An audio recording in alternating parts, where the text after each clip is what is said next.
No, but that's what we bonded over in the first place, realizing we felt the same way about all that shit, because we met working at a bar together in Cookeville, Tennessee, just up the road here. Yeah, absolutely. Noted stronghold of enlightenment, Cookeville, Tennessee.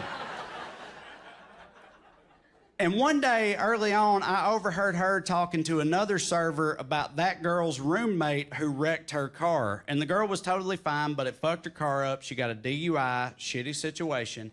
And the other server was saying, yeah, it's terrible, and I'm gonna pray for her. And my future wife, without missing a beat, goes, that's crazy. I too am gonna do nothing at all to actually help.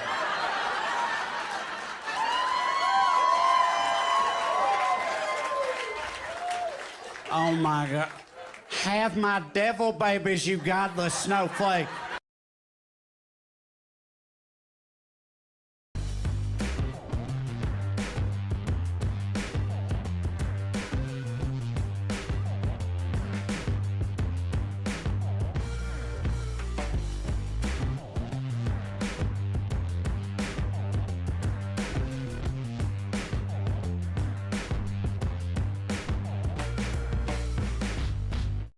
Welcome to WYCD Wicked. That stands for What You Can Do. Oh, got some Trey Crowder to start us off.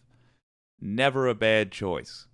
Love the liberal redneck. And if you're not checking out his comedy or his politics, both are available on YouTube. Link is in the description to that particular piece of humor. How you doing? Anti-corporatist, hello. Being a good egg. And giving $20 to a person in need. Jess Rush, hello. Wicked Foxy Dragon, how you doing? How's Zoe? She a good girl still? I bet she is. Good to see y'all. Well, let's crack into this particular one. I'm going to tell you up front, it's the same what you can do for all of it. Vote blue in 2024. Good news is, well, let's start with the bad news. Bad news is the Republican Party is mask-off criminal organization, no doubt about it. Fully corrupt, very dangerous, and it's an entire political party which has just decided it's going to try to it's going to do its darndest to take down the U.S. of A. But the good news is, all the things we have to do, and there is a lot, all the things we have to do. Okay, not all. Most of the things we have to do begin with the same step. So the plan is crystal clear for all this stuff.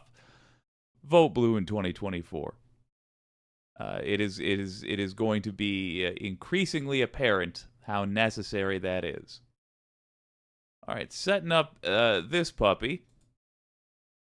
Got into a conversation today about lilies, which lasted longer than your average conversation about lilies. I do apologize, but I don't know what to tell you. You start talking gardening, your old pal Jake it'll bend my ear for sure.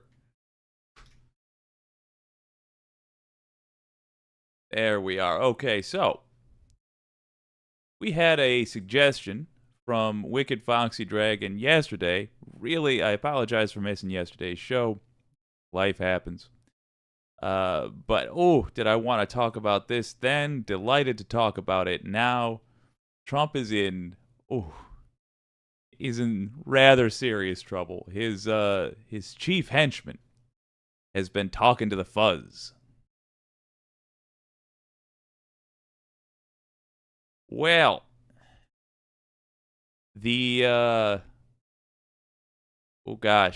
the Metallo to Trump's Cobra commander has been talking to Joe. Not Joe Biden, G.I. Joe. Look, the point is Rudy Giuliani. It looks like he's desperate to stay out of legal trouble. Now, I'm not sure if this is some nefarious plan by Giuliani just to waste everybody's time. That's also possible. But look, the one thing we've learned time and time again is that these folks they're not smart, and they're certainly not as smart as they think they are. So if this is some complicated plan by Giuliani, I fully expect it to backfire spectacularly. But regardless, Here's Ben Meiselas from the Midas Touch Network talking about how Giuliani seems to be talking about Trump business. From the Midas Touch Network. Well, this one is a bit of a surprise, a good one for justice, that is. Special counsel Jack Smith has met with Rudy Giuliani. Yup, Rudy Giuliani agreed to voluntarily meet with special counsel Jack Smith and Jack Smith's team to provide what's called a proffer agreement between the Department of Justice and either a criminal defendant or somebody the Department of Justice is criminally investigating, or a potential high-level witness, is where the individual meeting with the Department of Justice agrees to basically tell them everything, provide everything they know about the case being investigated by the prosecutors, and it's usually in exchange for a limited immunity for just what is said during the proffer session, during that meeting. Now, if prosecutors have independent knowledge of the individual's crimes, they can still use the independent knowledge to charge that individual. If the individual... Oh, I'm just going to keep on enjoying this. I just wanted you to see me enjoying this. I'm going to keep on doing smug suburban things behind the camera, including going, mm-hmm. But now you know. Is found to have been lying during the proffer interview. They can be charged with perjury, but usually what is said during the proffer agreement interview, if it is truthful, has a limited immunity attached to it. So here, it looks like Rudy Giuliani is spilling the beans and basically talking about everything that went down leading up to the January 6th insurrection, on the January 6th insurrection, and after. Specifically, the topics that were discussed, according to a New York Times report. Special counsel Jack Smith's team was focused on the fake elector scheme, whereby MAGA Republicans loyal to Donald Trump affixed their names to fake electoral certificates in states that President Biden won and sent those to be counted to former Vice President Pence to declare Trump the winner in those states when President Biden was the winner of the states. There was lots of questioning about Donald Trump's lawyer, John Eastman, Donald Trump's interaction with Sidney Powell, Donald Trump's political action committees, and how Donald Trump has been using those political action committees to hire lawyers, including likely paying Rudy Giuliani. You know, we've talked about here on the Midas Touch Network how a major part of special counsel Jack Smith's investigation into Donald Trump's 2020 election interference is into money laundering and wire fraud and campaign finance violations, like when Donald Trump says he created an election defense fund and raised millions of dollars. Okay, non-sarcastic canary catchery here. Good that we are discussing the proper issue, finally. I was all for all these other criminal cases. I'm glad that they are being investigated, finally. But all of this was just to demonstrate that Donald Trump is not above the law. What is the thing that absolutely positively needed to be addressed? Yeah, the coup attempt. Man, of course. The coup attempt. And the fact that it's taken us this long, we're going to have to deal with that. We are definitely going to have to deal with that. New mandates will have to be put in place. New rules, new ways of insisting that the people in power actually look out for everybody else's interests. But delighted to hear that we are finally getting around to the business of handling that coup. And delighted to hear that Rudy Giuliani had a look at what is lying ahead of him and decided that it's in his interest to cooperate, at least to some degree, or at least to pretend to cooperate. Now, truth be told, Ben Meiselas is going to give us a rather sobering breakdown of things Giuliani might be trying to do.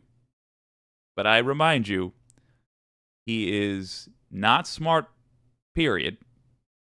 And secondly, not nearly as smart as he thinks he is. So this probably isn't going to go great for him. Good. Tens of millions of dollars, and no election defense fund ever existed. Also, special counsel Jack Smith was very focused in this proffer session with Rudy Giuliani about what went down at the Willard Hotel. That is the war room that was set up by those closest to Donald Trump who wanted to overthrow our government. People like Steve Bannon and Mike Flynn and Roger Stone and the InfoWars people were there. Alex Jones was there. You had Proud Boys who were outside of the Willard Hotel. They all set up this command center on June 5th. You may recall the testimony from Cassidy Hutchinson during the January 6th committee hearings, where she stated that Mark Meadows wanted to go to the Willard Hotel, and but Giuliani was there as well, obviously. And Cassidy Hutchinson said, "Why in the world would you go there? They're clearly up to no good, and you're going to get in a lot of trouble if you go to the Willard Hotel." In any event, Mark Meadows ended up calling in to people at the Willard Hotel.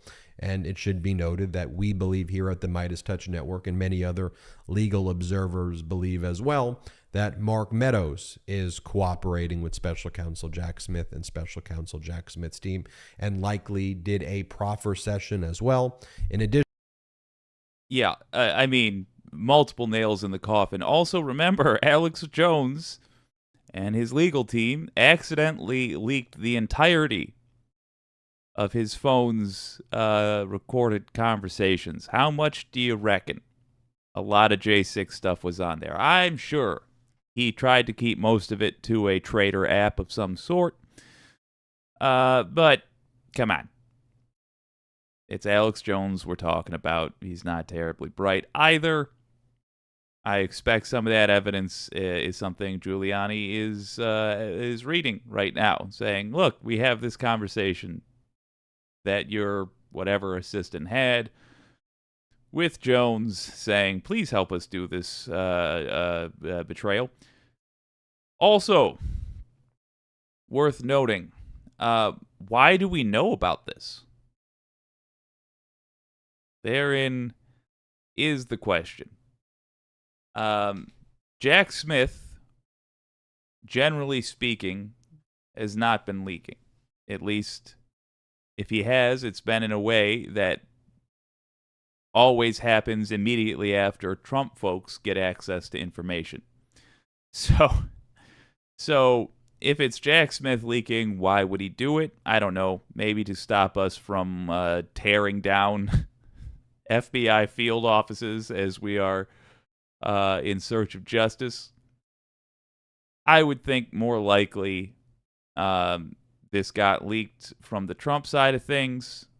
Probably Giuliani himself as a, I don't know, really. This is pure speculation. Maybe as a heads up. Regardless, it's interesting that we know about this.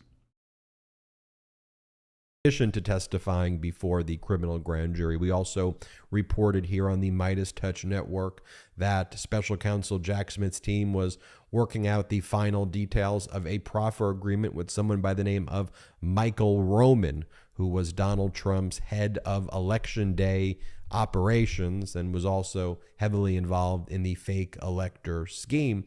So you're seeing Special Counsel Jack Smith enter into these deals with people like Giuliani, Michael Roman, Mark Meadows, and ultimately, where is this all connecting?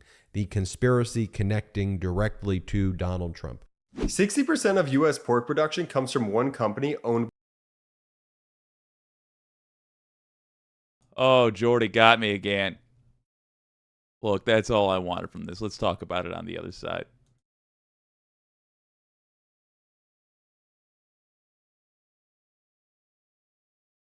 So, takeaways. Giuliani talking with the feds.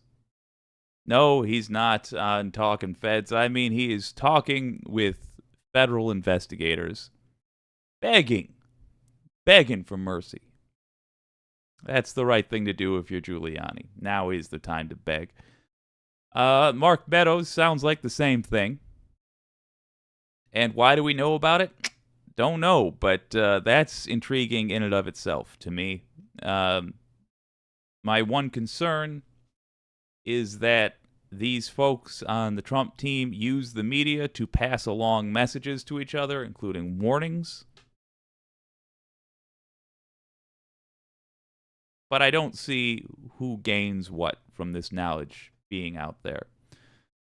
I really don't. I don't even truly see how Jack Smith and the investigators gain anything. Maybe as a shot across the bow to people that might want to consider themselves cooperating. That makes the most sense to me. Regardless, hey, guess what?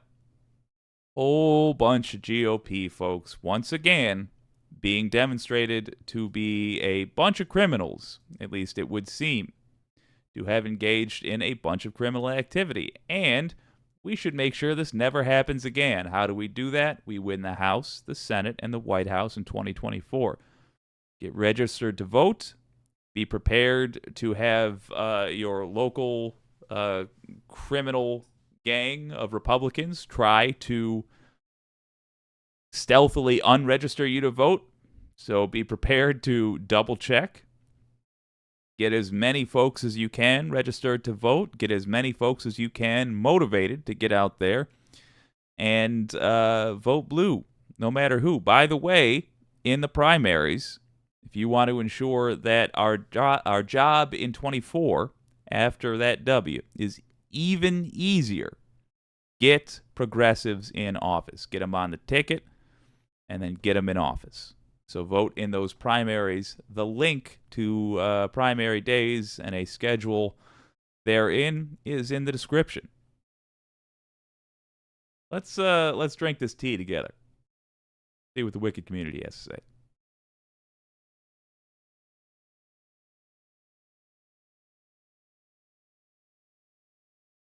Christy Zilkowski, Giuliani. Yeah. Wicked Foxy Dragon. I'm pretty sure we know because news outlets have people watching the courthouse for who is going in and out of it. Yeah. We know a lot of detail, though. Ooh, we know a lot of detail. I don't know. Whatever. I'll take it. And some form of this was expected. I mean, for a long time. There's just no case here for the J6 defendants. There's none.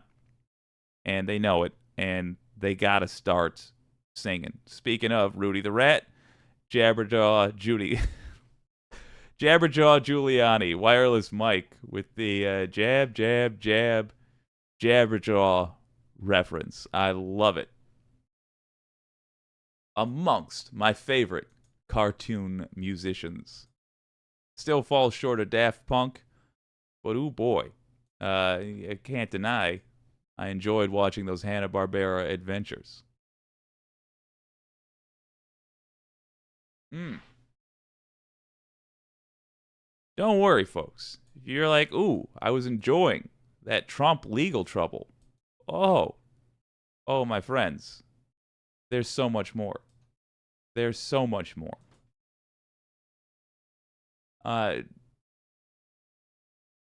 Trump is the gift that keeps on giving. If you are someone who enjoys hearing news about rich and powerful people slipping on banana peels and winding up in court. Let's go to a report by Brian Tyler Cohen.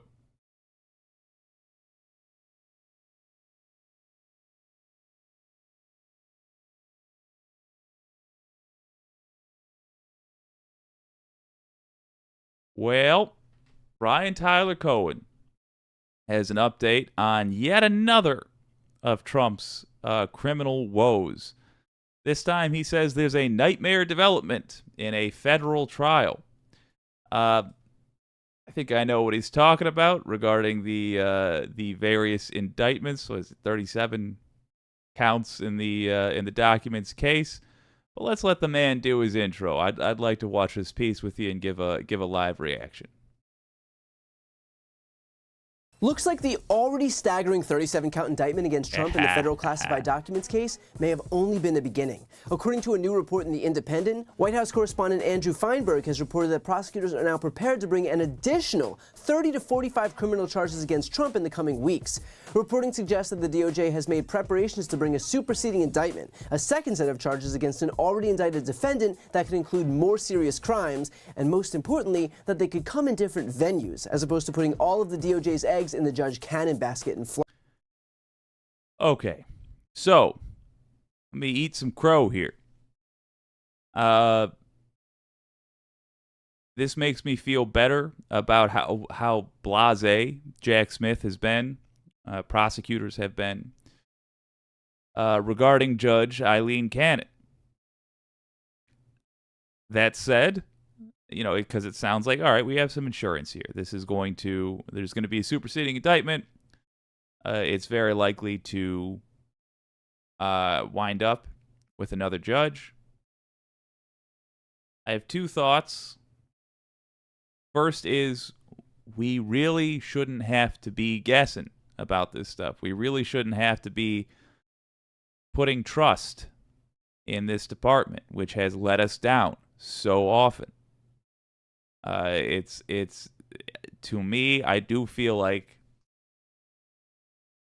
we find ourselves in a position that we so often wind up in, and every time we've been let down. But I got to admit, Jack Smith has done a fine job, and this sounds like it's a finer job still.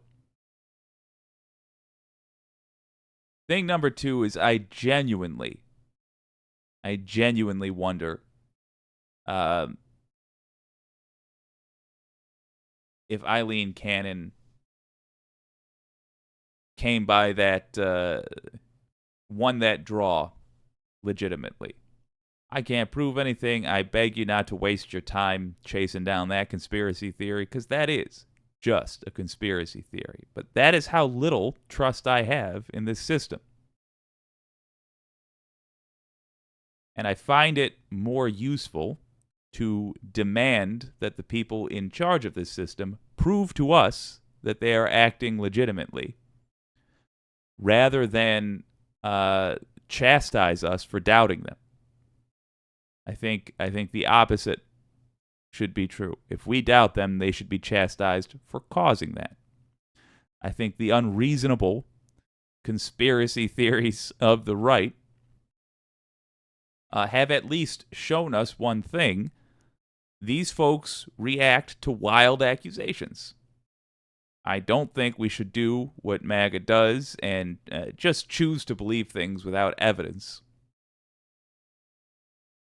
But I think there is strength in letting our distrust flags fly. And I do not trust any of these folks. All that said, this is just about the best news in this case I could have asked for. So let me quit oversalting it here and just listen to the good news. Let's enjoy it. Florida. That is especially important given the fact that we already know that Judge Cannon has gone out of her way to interfere in the federal case on Trump's behalf. Not only was she appointed by Trump himself, and not only is she the least experienced judge of all the judges for the Southern District of Florida, but she most notably tried to sabotage the DOJ's efforts to investigate Trump for the very documents at question in this case by appointing a special master to review those documents that the FBI seized from Trump. She claimed that Trump deserved special treatment because, quote, as a function of plaintiff's former position as president of the United States, the stigma associated with the subject's seizure is in a league of its own, because apparently no one is above the law except when Judge Cannon says that Trump is. It was a ruling. Brian Tyler Cohen. I love this guy. Love him.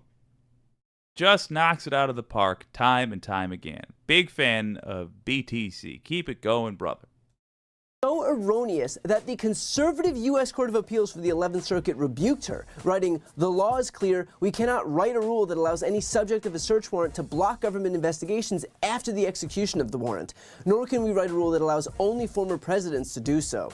And so given the fact that she so obviously interfered in this case on Trump's behalf, it would stand to reason that the DOJ would hedge its bets in terms of bringing indictments in different venues that don't rely on Trump appointees who've proven themselves to be in the tank for the former president. In fact, this reporting is especially timely given the release of audio recording of Trump saying that he was in possession of a still classified document regarding a potential attack against Iran. Here's a quick clip of that. Bad, sick people.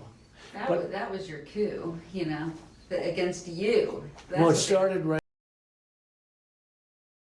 I think we've all heard this clip a couple of dozen times. I do want to play it, though, again, first of all, because it is so damning. Second of all, helpfully here, they're pointing out who the staffer is. If you've heard this clip and not realized that was the staffer going on and on and on praising this guy, now you can see it.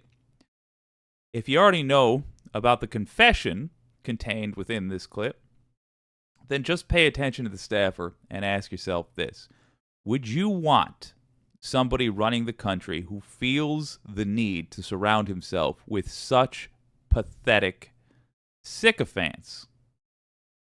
The staffer who's just going on and on about how great he is, trying to make him feel better, trying to powder the baby's ass. Do you really think this guy should be in charge of anything at all? He shouldn't even be in charge of his own business, as was demonstrated in a New York court, as Alan Weisselberg's stint in Rikers points out. He should not be in charge of even his own business, certainly not the United States of America, good God. And look at how much reassurance he needs. Look at how little confidence this man has that he needs to pay someone to stand around him and tell him how right he was. Pathetic. Right at the Like when beginning. Millie's talking about, oh, you were going to try to do a coup. No, they were trying to do that before you even were sworn in. That's right. Trying to overthrow your election. Well, with Millie, let me see that. I'll show you an example. He said that I wanted to attack Iran. Isn't it amazing? I have a big pile of papers. This thing just came up. Look. Side note, not going to be proved in a court of law, so I'm going to make the accusation here and defy someone to convince me otherwise. This pathetic little creep is pretending like, oh, this just came up. Let me just pull out this random thing here. I just happen to have this classified document sitting on my desk. Let's say it is a newspaper, like he was pretending it is in a recent interview. I just happen to have this old article sitting here, right here. I found it immediately, pulled it out right away.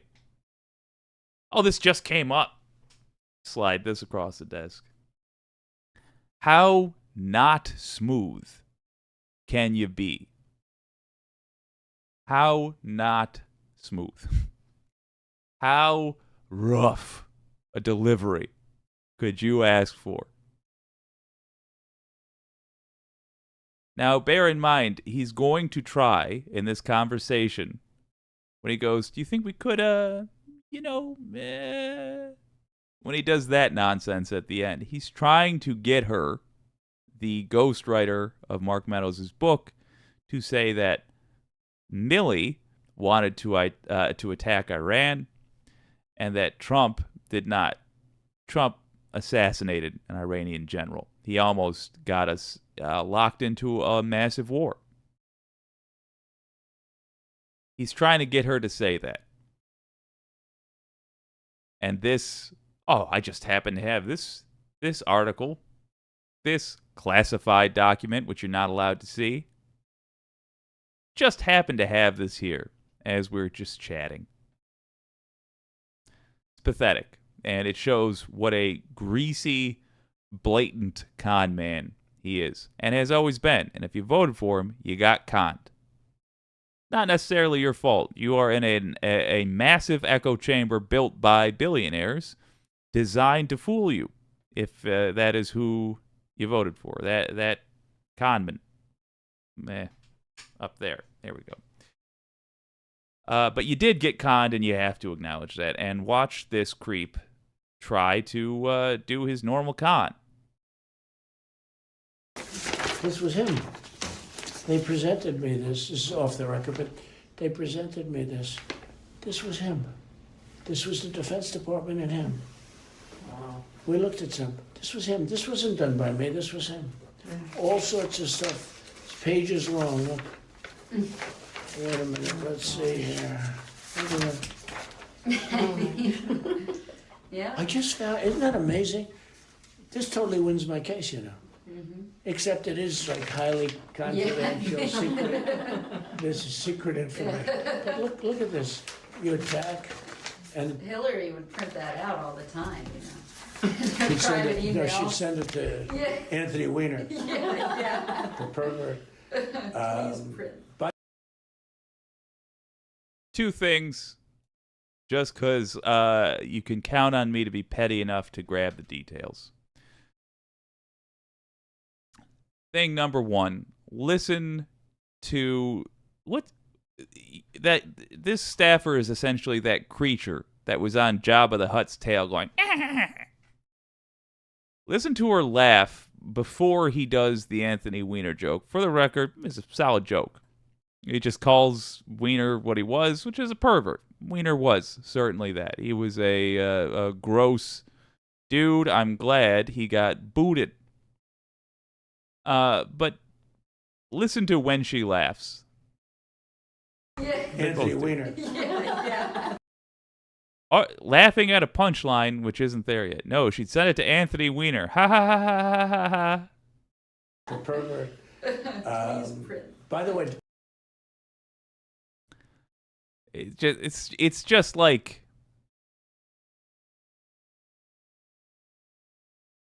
it's just so sad, I guess. It's so sad that this was in 2021, still talking about his 2015 campaign rival. Part of the reason I think Joe Biden is going to just steamroll Trump again is that Trump can't bring himself to hate Joe Biden. Like, personally, Trump can't do it. Oh, he's got no problem hating Hillary. But Trump looks at Joe Biden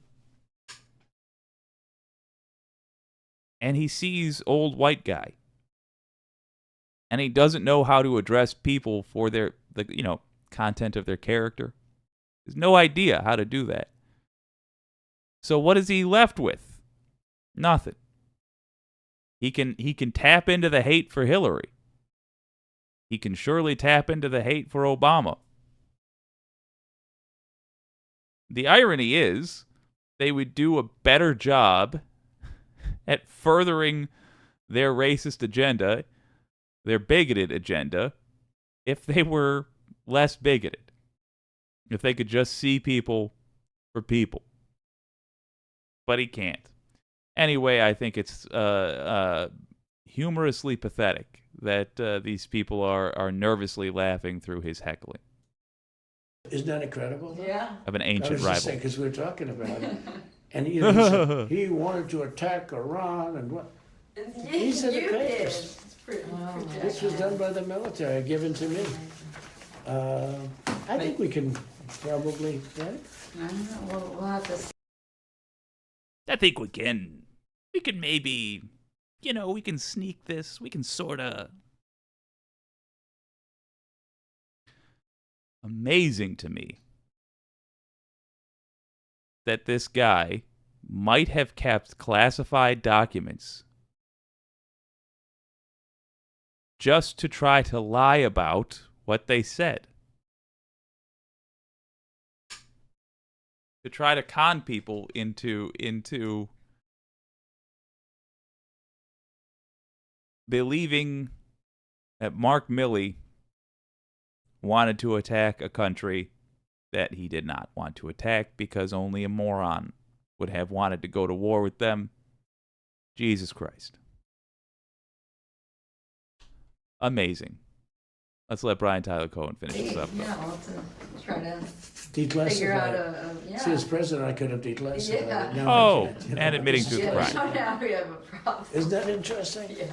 But here's the thing. If Jack Smith is going to charge Trump for that, it wouldn't be in Florida with the rest of the 37-count indictment because it didn't take place in Florida. It took place at Trump's golf club in Bedminster, New Jersey, meaning that that would have to be the venue for that case should the special counsel ultimately opt to bring an indictment there. In our most recent episode of The Legal Breakdown, I spoke with former federal prosecutor Glenn Kirshner about exactly the issue of another indictment possibly happening in New Jersey. Because that conduct happened in New Jersey, to the extent it constitutes a crime, that crime would have to be charged in New Jersey. That is where the federal prosecutors would have what's called venue. Venue is a fancy term for where is the right place to bring a charge. Ordinarily, it's where that crime occurred. So what Jack Smith did is he dropped information about it in the Florida indictment. Why? Because it's relevant to Donald Trump's course of conduct. So let me do a quick law school class. There's something called Federal Rule of Evidence 404B. What does that stand for? Uncharged misconduct cannot typically be brought in as evidence at trial. It's called the propensity rule. Prosecutors can't just throw a whole bunch of dirt into the mix saying, look at all of this other bad stuff the defendant did, even though he's not charged with it, because there's That concept is going to be impossible for Republicans to understand. Not because they're universally dumb, but because the moment they understand that, they will cease to be Republicans. Because every person who is argued in favor of the GOP that I have met in the last year, that I've spoken to in the last year, has relied on that sort of reasoning. Oh, but what about Pizzagate? Uncharged misconduct. I realize we're not arguing in a court of law, but the concept.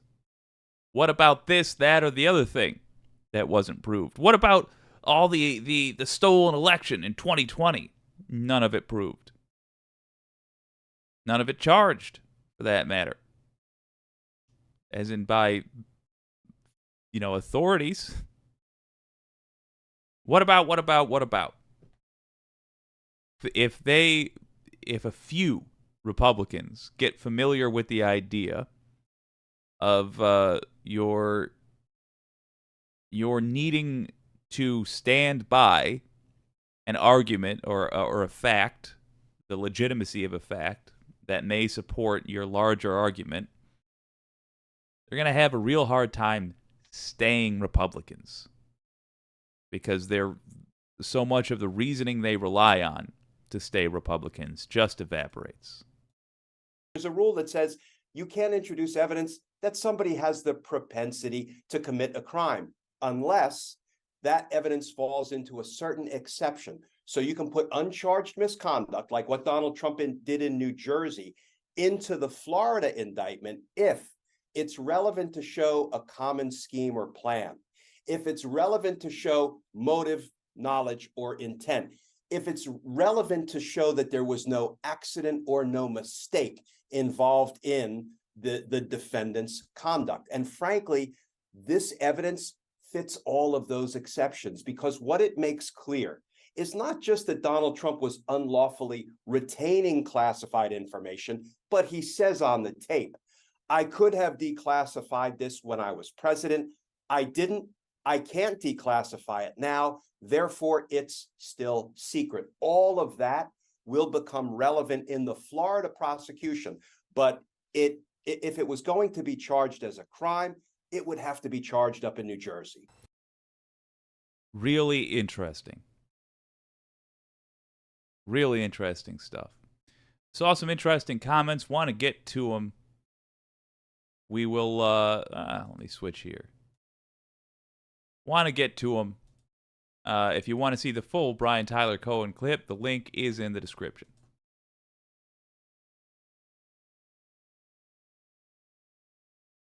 So Anti-Corporatist says, I don't think it will be Trump. I think it'll be Chris Christie. And Anti-Corporatist thinks that he'll trounce Biden.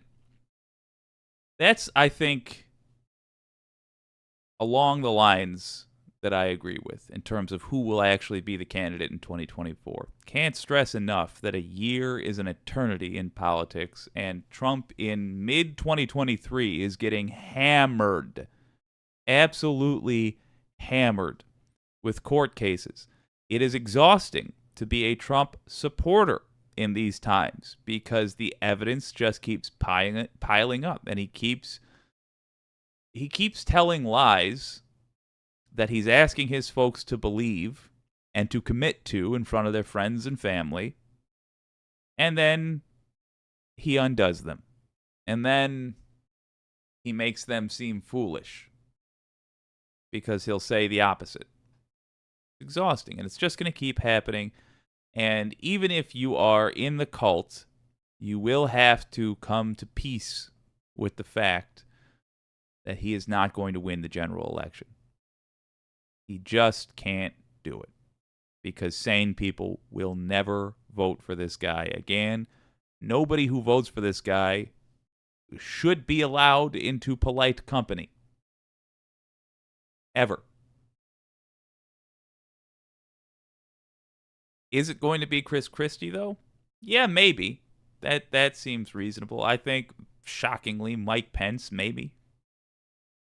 Once the wind is out of those Trump sails, I think a regular-looking Republican is very likely. But here's the thing. All of these folks tied themselves to Trump and Trumpism at some point. And I cannot see all of this stuff wearing off by the time the general election comes around. And whoever winds up being the candidate is going to have their connections to Trump highlighted and stressed. And I think it's going to bring them down as well. But you are right to get your guard up, I think.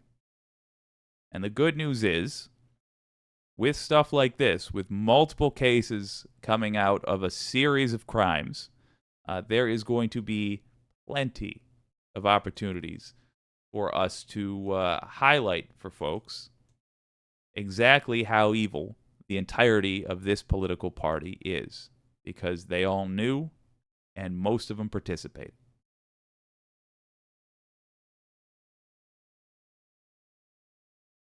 Hello, John Bailey.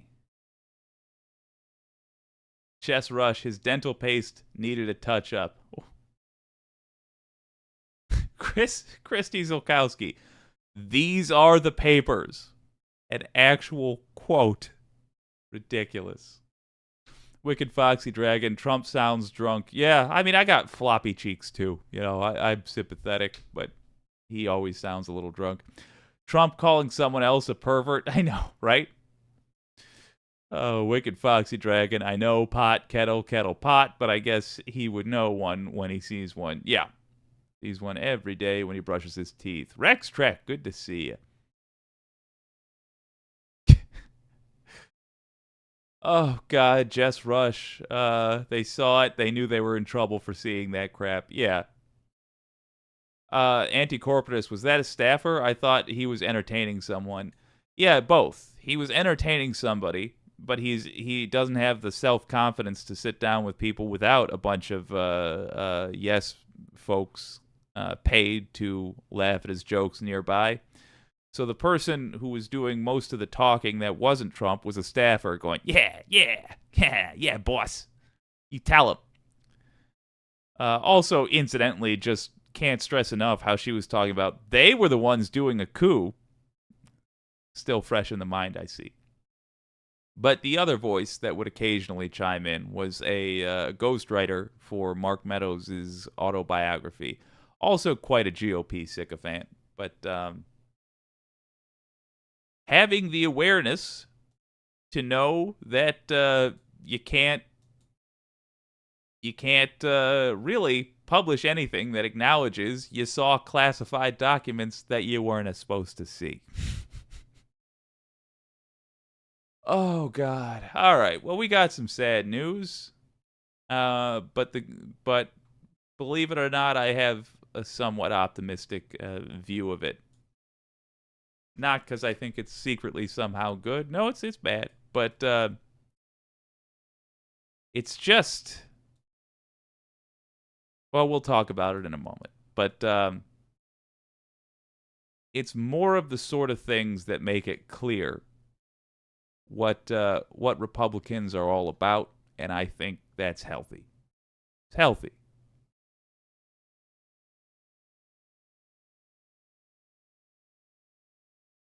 Republicans really have no issue at all these days with making it crystal clear where they stand on issues regarding race, a person's right to their own body,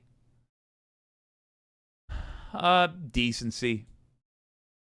They are against all of these things. The Supreme Court, as well, has kind of gone mask off, haven't they? Making it clear that they serve political ends. We had a sad ruling today. We're going to let Ari Melber talk about it, or give you the breakdown, and then we'll do some commentary on the development. But it comes down to affirmative action being tossed out, making it even harder for minorities to get a leg up in the world. But the good news, I'll tell you, so you're not too sad throughout the entirety of this, is that this is yet another case of America getting to see what these people are really all about. And the more clear-eyed the United States is about these cats, the better able we are to have a serious conversation about how we want to go forward. If we use this as motivation in 2024, we can make this the last full year we have to deal with the existence of the Republican Party. Here's why we ought to get rid of them. Today, the United States Supreme Court ruled emphatically against affirmative action. This ruling effectively bans the diversity programs as they are currently operated, meaning what we know as affirmative action is now over, ending, dead, in public universities and other private colleges around the country. This ruling ends that program. It ends it at basically all public institutions, and we'll get into how the force of this ruling will affect people's lives, but guarantee it will affect you or people you know or students that you know in your life. 6 justices today voted to end the longstanding civil rights policy. The ruling came down in cases that involved 2 basically elite colleges, Harvard and the University of North Carolina.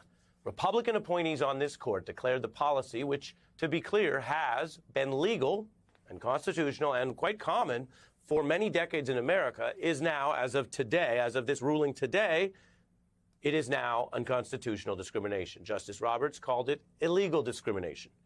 This is another sea change in a court that continues to upend rules in very specific areas. Not all their precedents, but very recently, and Nicole Walls and I just touched on this, in the areas of civil rights and women's rights, and often turning against longstanding precedents to get where they want to go. This ruling asserts that these changes are now, in the view of these members of the court, required by the text of the Constitution. And I will report for you tonight the new passages that are governing and binding law in America. In other words, this is the system. There's no further appeal past the Supreme Court. This is the law. And I'll share with you what that means. We also aim to tell you exactly the context for what's happening in our country right now. And I will also get into not only their impact and not only what the court says, but the obvious reality that what has also changed is what you see on your screen, the court's composition. 3 justices appointed by Donald Trump, you see some of them there and when he announced them. And those new members of the court, more than anything else that you can find in the text of the Constitution or the law, is what changed. In other words, political change, not legal change. And those Trump appointees have hardened the conservative bloc on this court. Okay, first up, maybe you might be able to sway me that there was something inherently wrong with affirmative action. I know I'm a wild lefty, but you might have been able to sway me on that. It's just that I cannot help but keep looking at the big picture. And if anything breaks in favor of non-white people in the United States of America, it's gone. It's tossed out. If it happens to work out so that white people don't get at least 50% of the benefit, it's gone. Usually they have to get a hell of a lot more than that for whatever policy you're talking about at any level to stick around. It could be a scholarship for black kids. Somehow white people have to get the most out of it. Maddening.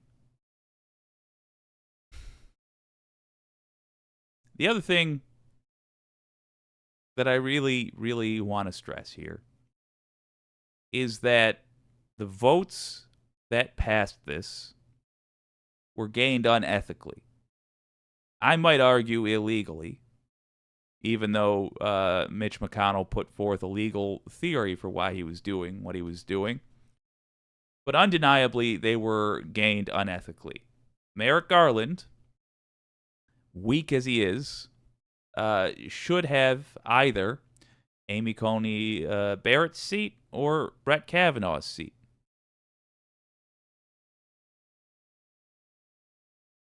In Obama's final term in the White House, he had a long time. He had all of his final year in office, essentially, to give a nomination for the Supreme Court. Senate just refused to hear it. They refused. They said, no, we have to let the American people decide who the next president will be. Because as we all know, the term limits for a U.S. president are 7 years, not 8. Then, the maximum term limit, 7 years, not 8. I'm being facetious. Then, in the latter part of what turned out to be Trump's sole term in office, because the American people decided they didn't want him. Even though the American people had voted Obama into office in 2008 and then voted him back in 2012. In Trump's final year in office, Mitch McConnell said, oh, we'll listen to what he wants to put in. That's when Lindsey Graham said, I might have fibbed then, but I'm not fibbing now. We got to get rid of the GOP, folks. They've just got to go. They're not honest actors. But okay, let's look at the destruction they have wrought.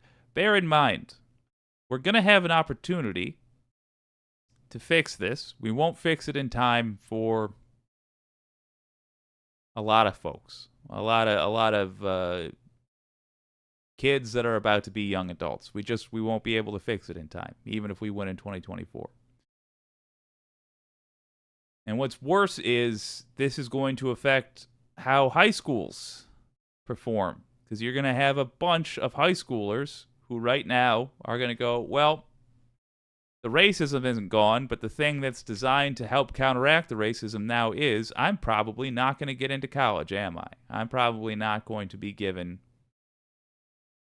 even an opportunity to prove myself. So why bother now? Why stay up late studying? Why study at all? Hell, why finish high school? What's the point? A lot of folks are going to ask themselves that, and it breaks my heart. But let's just rip the rest of this Band-Aid off. Now, to be clear, Justice Roberts has long opposed what are often called the remedial measures that drive modern civil rights policy in America.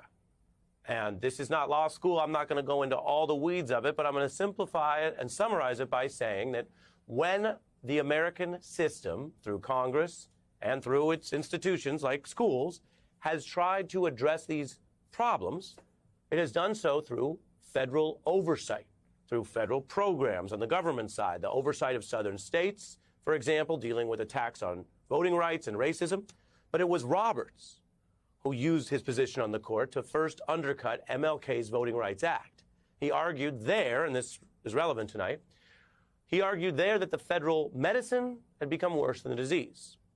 Now today, it is Roberts leading this more conservative Trump wing of the court to try to summon that logic to colleges today. And they are arguing that considering diversity at all itself is worse than the original discrimination that those diversity policies seek to mend. And to be clear, that position, which is now law, cuts against what a lot of Wall Street and corporate America, institutions, universities, the military, what a lot of institutions do. Roberts states that Harvard's affirmative action literally violates the Equal Protection Clause of the Constitution, and the programs employ race in what he calls a negative manner, and he asserts, quote, involve racial stereotyping.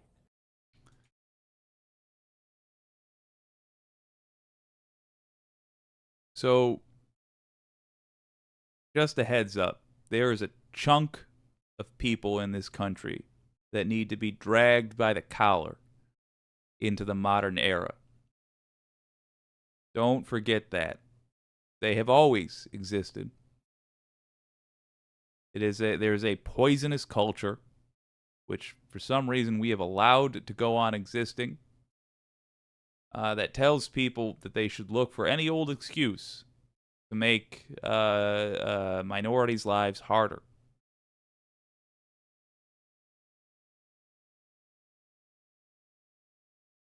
These people are now, these cackling demons are now saying that affirmative action,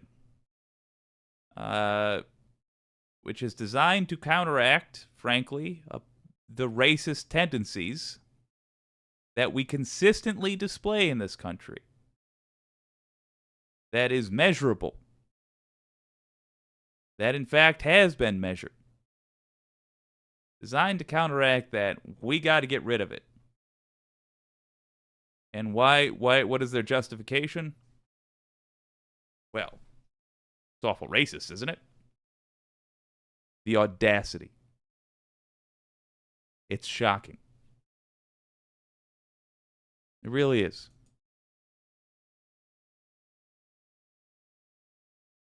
The argument here is that if you look at a place that has been largely white or male, maybe the majority of its entire history, a place like Harvard, and you say we want to be more aware of diversity, remedially, as I mentioned, to address that past discrimination, and for the future, to have a diverse student body, that Roberts says, is the racism. That's against equality.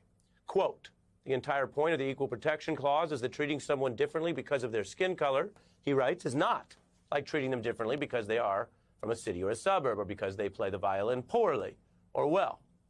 Roberts basically writing that the universities did not carry their burden to prove their process was valid. Quote, it is far from evident how assigning students to these racial categories and making admissions decisions based on them furthers the educational benefits that the universities claim to pursue, end quote. That right there is the court basically telling the universities that they cannot run their own admissions and education programs the way they choose because the court has deemed them discriminatory. Now, again, that's the argument, and I'm showing you what the court said, and this will bind all universities. I will also tell you the problem for them with that argument is the people signing on to that opinion do not have a record in court cases in their judgments, or really in the rest of their public lives, of advocating civil rights or voting rights, or being taken seriously caring about the rights of minorities and women minorities who deal with the extra intersectional discrimination in these fields. These are judges who are using the language of equality, of the 14th Amendment, of a colorblind America, to join a movement that nobody thinks they're a part of, because these are not civil rights advocates in the racial sense. That's just a fact. Now, Chief Justice Roberts and these other Trump judges have also basically gone down a road that was just discussed here with the president and Nicole Wallace, which is reversing precedent. And there's real life impacts here.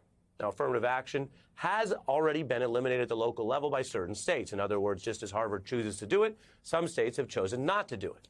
But that also has given us data on what happens. For example, the end. And I just want to say, when I say in the beginning that I could see an argument being made on principle for getting rid of affirmative action. And yet I'm against it. This is why. What he's about to break down. This is why. And it's also because the people who seem to be against it, coincidentally, seem to flip-flop on whether they're going to do something based on principle or they're going to do something based on predicted outcomes, based on whether or not it screws over minorities. And if it screws over minorities, that is their guiding light. And you know what? Mine's the opposite. If it protects people overall, I'm inclined to lean that way. Admittedly, not always.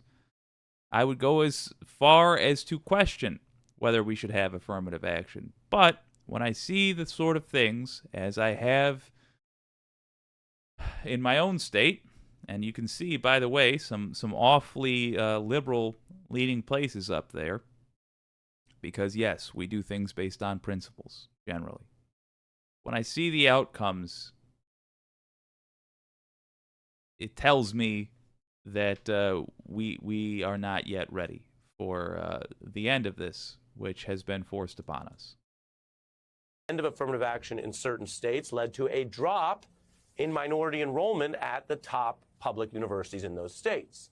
Experts tell the New York Times the number of, for example, black students could drop to levels not seen since the 1960s at these selective colleges.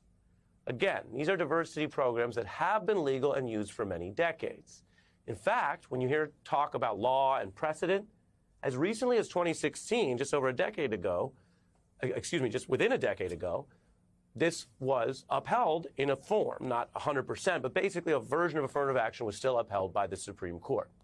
And the other thing I want to tell you before we bring in our experts, and we have some civil rights leaders to respond tonight, is that we're not talking about something that is currently controversial. We saw the court enter into the abortion and Roe debate at a time when many of these issues had already been sort of worked out, and it sort of threw them back into crisis and controversy. We may see that again today. I cannot predict for you what will happen tomorrow or the reaction to this ruling, but I can tell you that for decades, a compromise has been worked out for affirmative action in competitive and elite institutions.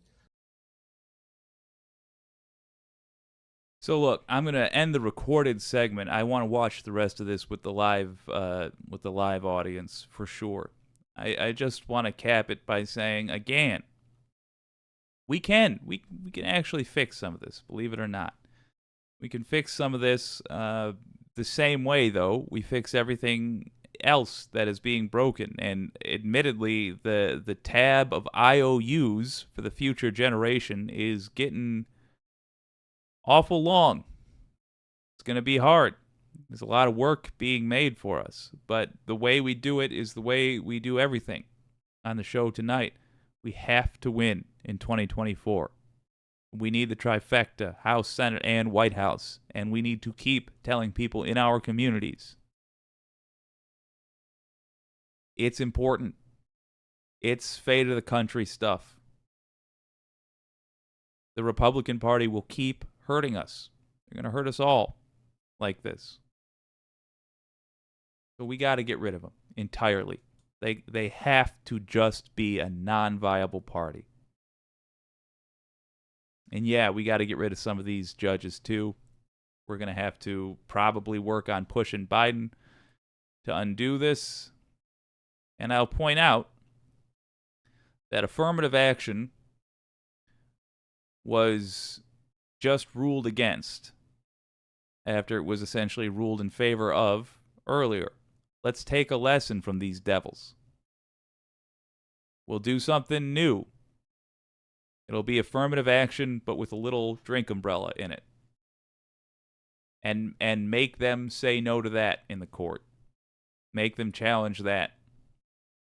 And if they deny that, we'll do affirmative action with a little umbrella in it and a slice of lemon on the edge. Use the tactics they invented. MAGA. Use those tactics. We don't need to put up with the way things have been run when we can acknowledge that they have been run badly. And we have an obligation, as a matter of fact, to not put up with it. Let's look at the rest of this, though, because I want to hear what his guests have to say. Most schools, it's not an issue because most schools don't have this level of restriction. But when you get to West Point, where there's a carve-out we'll get to later in the show, or Harvard, you're making fine-grained distinctions because many more people could pass Harvard than are allowed to go to Harvard. And so you start picking and choosing. Not picking and choosing who can pass, but picking and choosing who gets to go there. It's in those areas where affirmative action and diversity has been so key, along the lines of race, geography, gender. And it is in that area now that we're seeing the court say, no, dead end. As for the history, we've had bipartisan coalitions for this. As I mentioned, Wall Street, the Supreme Court reaffirming it. This started back in '78 and recurred until the Trump justices got on this court. It recurred multiple times over the decades. The Supreme Court of the United States ruled on two questions of decisive importance to all Americans. Affirmative action is not dead, but has to be part of an overall program to diversify a student body. Tonight, the Supreme Court has spoken. They have ruled affirmative action is here to stay, at least for now. It's upholding the affirmative action at the University of Texas, Brian. It's a 4-3 decision. I'm pleased that the Supreme Court upheld the basic notion that diversity is an important value in our society. Over and over and over, the Supreme Court has upheld the basic precedent. And we are living through a very tough time for the Supreme Court. Some of the most... Let's just take a moment to appreciate that. What did you see there? They were taking shots at it. They did it over and over and over again until they got what they wanted. We do need to learn from that. We need to counterattack with the same tenacity, with the same insistence. We need to get cases in front of the court that we fully expect them to rule against. And then listen to the ways in which the judges said that that doesn't fly. Tweak it very slightly to make up for that. Do it again. Yeah, we have conservative justices there. Make them say no a dozen times. Make them refuse to see the case a dozen times. 100 times, 1,000 times. Just keep hammering these punks.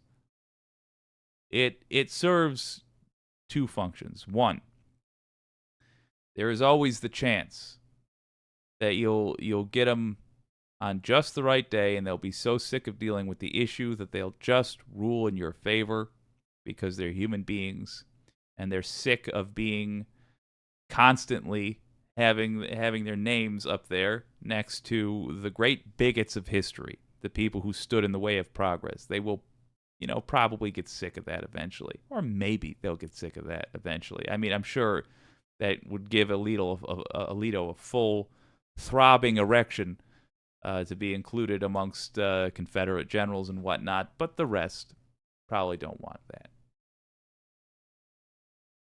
And then there's the other thing, which is that maybe by the time the case gets there, the court has changed. People have heart attacks. People have sex scandals. People sometimes leave the positions they're in unexpectedly, and you might have a change. There's a third thing as well. Third thing is, it makes it seem not so crazy when a lesser ruling goes through in your ideology's favor. So that kind of constant pressure is good. And you will hear whining and crying from the other side, saying it isn't fair, it isn't fair. And 10 years ago, I would have agreed. But after we've seen the way these devils act, I'm not interested in their complaining. And it does not surprise me. It will not surprise me, I should say, when they complain about their own tactics being used against them. Because it has not surprised me every time I have seen it happen with these mother effers. Let's hear what the guests have to say. Withering pushback came from within the court. Justice Jackson, with a scathing dissent that talks about some of the issues I alluded to, that the conservative arguments here may not hold up. Quote, with let them eat cake obliviousness, today the majority pulls the ripcord and announces, quote, colorblindness for all, but deeming race irrelevant in law does not make it so in life. And having so detached itself from this country's actual past and present experiences, the court has now been lured into interfering with the crucial work that institutions of higher learning are doing to solve America's real-world problems, she writes, summarizing the ruling and its impact as a perverse, ahistorical, and counterproductive outcome that is a tragedy for us all. Justice Sotomayor, writing the devastating impact of this decision, cannot be overstated. When you look at what we're hearing here from within the court, it is, well, quite harsh.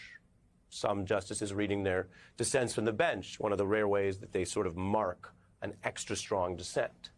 We're dealing with a very ugly history that we've all lived through. Racism appears in many forms, in many ways, in this country and around the world. But America's specific problem is not just racism like bigotry or fighting among groups.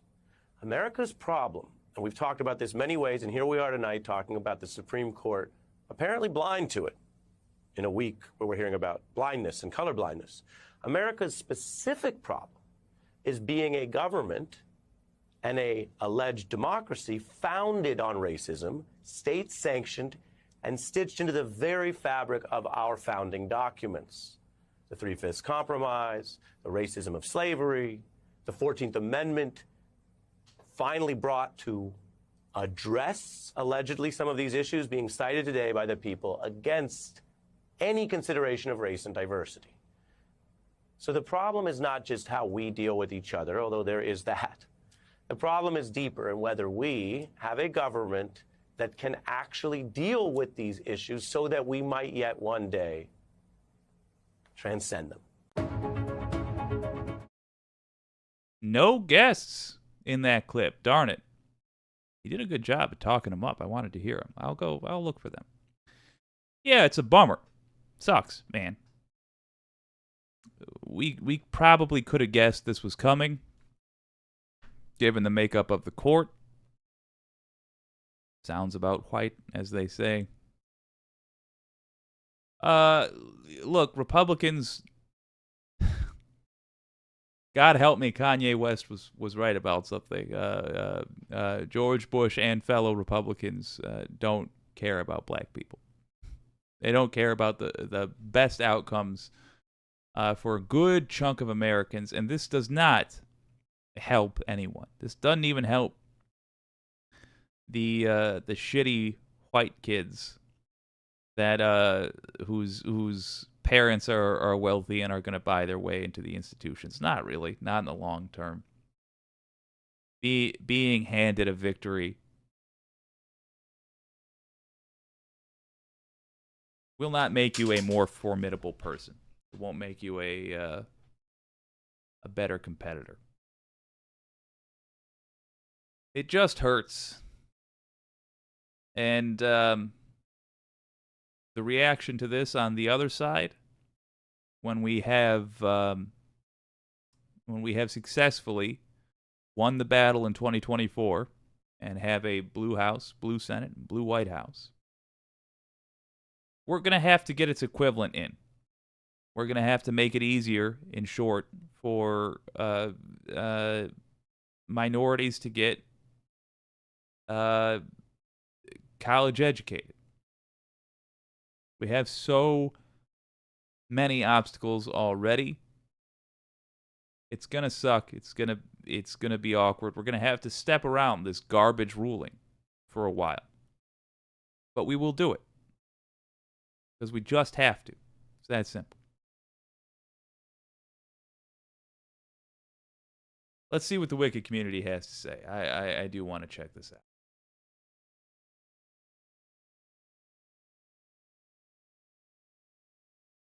Rex Trek.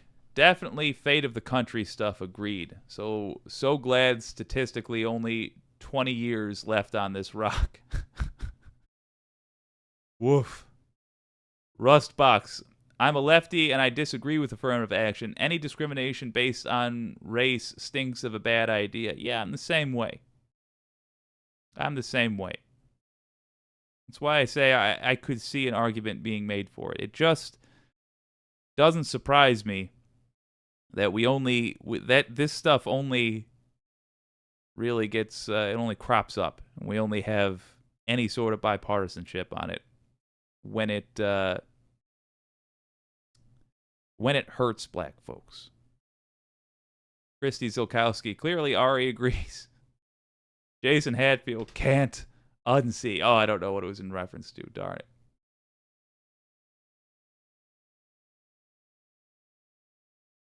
Oh, if you haven't already, says Wicked Foxy Dragon, hit that thumbs up button. Yes, please. Yes, please. Very helpful. Oh, I'll tell you, folks, that was a bit of a bummer to end it on. I can only apologize for that. But as I said in the beginning, the solution for all this, and hey, maybe we'll get something better than affirmative action. Maybe we'll find a way to provide opportunities for folks that have been unfairly denied those opportunities in a way that, doesn't make lefties a little bit nervous, saying, "Ooh, I don't like the focus on race here." Fair enough. Maybe we will be forced to find a better way. But regardless, with all of it, I mean, the plan is clear.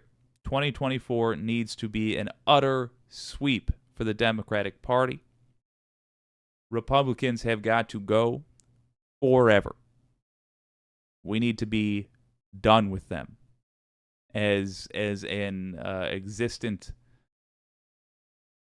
accepted party in the United States of America. They have just made it undeniable at this point that they do not have the interests of the United States of America in mind. And the great news is, it's pretty clear now. So the lines have been drawn. Let's find out. Let's find out if the American voter is more interested in living in the America that was promised or in the America that we've been stuck with. And I have a feeling we all would prefer the America that was promised and that we've never seen. This has been WYCD Wicked. That stands for What You Can Do. My name's Jake, and I'll see you for Friday Peace Talks next time.